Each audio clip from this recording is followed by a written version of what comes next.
Hey guys, it's the AK Geek here, and in this video I'm going to be helping out the new AK buyer and helping them decide which type of AK they should be getting first. This is not a video that's going to be explaining which manufacturer you should really be ordering your first AK from. There's plenty of videos like that already on YouTube, but today we're mainly just going to be focusing on the type of AK you should be getting, and this usually deals with what caliber they're chambered in. So let's get into it.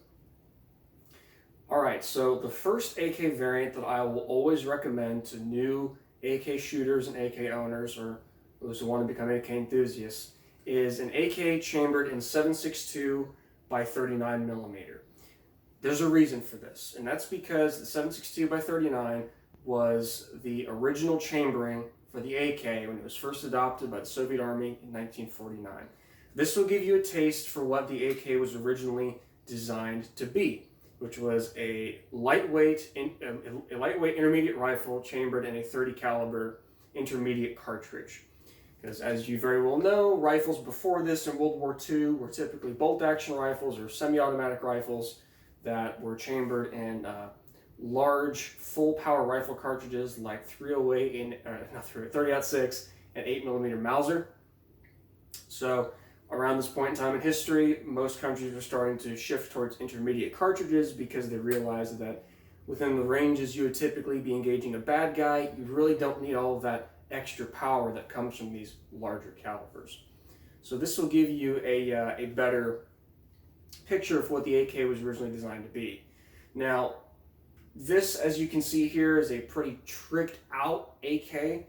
And that is kind of the neat thing about AKs in the current market, is there's plenty of accessories that you can get for it, and you can trick it out to your heart's content. This is a RH-10 Romanian made AK, and so as your first AK, I do recommend you get it in 7.62 by 39 because that is the most common AK variant in the world, that ones that are chambered in 7.62 39, and also because ammunition and magazines are most plentiful for this caliber. There's plenty of magazine options for 7.62 by 39 rifles, and there's actually a pretty decent variety of ammunition you can get. So for your first AK, have to recommend you get 7.62 by 39. Okay, so for your number 2 AK that you should be getting, this is after you've gotten a bit of experience with the 7.62 by 39 AK and you're wanting to branch out into some different options and get a little bit of a different experience with different ballistics with different cartridges, but you want to stick with the same platform. So then I would controversially have to say your second AK should be chambered in 5.56. Now, AK fans, hear me out. I am still of the opinion that I do prefer AKs in their original combat calibers.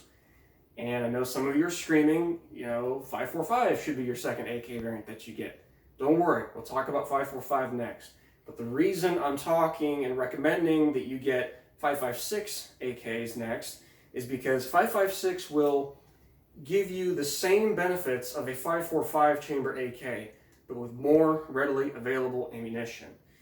Actually, and even more so, because as many of you know, due to new sanctions upon Russia, Russian imported ammunition is going to be much harder to come by now and will no longer be imported into this country. So calibers like 5.45 and 7.62 by 39 are going to take a hit. 7.62 by 39 will always be around because there's so many rifles chambered in it and there's so many manufacturers making 7.62 by 39 already. That is not the case for 5.45. Whereas with 5.56, it's everywhere in the United States. It's America's caliber. It's the West's caliber. And cool rifles like this Estava M90 typically have a 1 7-inch twist barrels, which means you can put whatever flavor of 5.56 you want in it. You can put standard 55 grain through it. You can use some of the 62 grain NATO stuff, or if you want to get really fancy, you can use some of the 77 grain OTM stuff, which is really good for home defense, by the way. So as your second AK that I recommend that you get after 7.62 by 39, I recommend you get a 5.56 AK. All right. If you're an AK fan and you've made it this far into the video, first off, thank you very much for not getting too angry with me.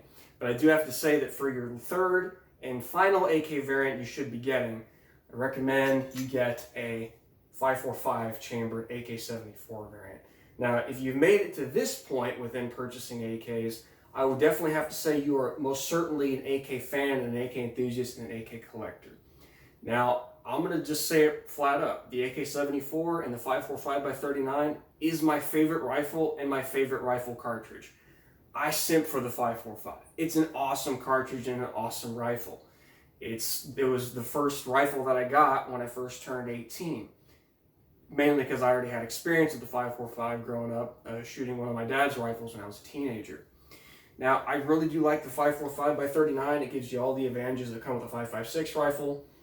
It is slightly lighter and it has slightly less recoil, and it comes within its own unique flavors and cartridges. And it does have some slight, very slight differences between it and 5.56 that do make it unique enough that it can warrant you potentially choosing 545 over 5.56. Even though in the grand picture of things, the real difference between 5.45 and 5.56 is so minimal that, is it really worth it in that instance? But in terms of a collector, you can't get more authentic than a real AK-74. And unfortunately, my favorite rifle is going to be a little bit harder to run these days because the future of 5.45 ammunition is uncertain with the Russian ammunition ban. Because Russia was really the only country that was exporting it to the United States. And I know there are other countries that do run 5.45. I know it's being used heavily in the Ukraine war as we speak. But there's just no telling what's going to happen to it. But with the ammunition that is out there, and I do have a decent stockpile of the ammunition, I guess you could say, I won't be running out anytime soon.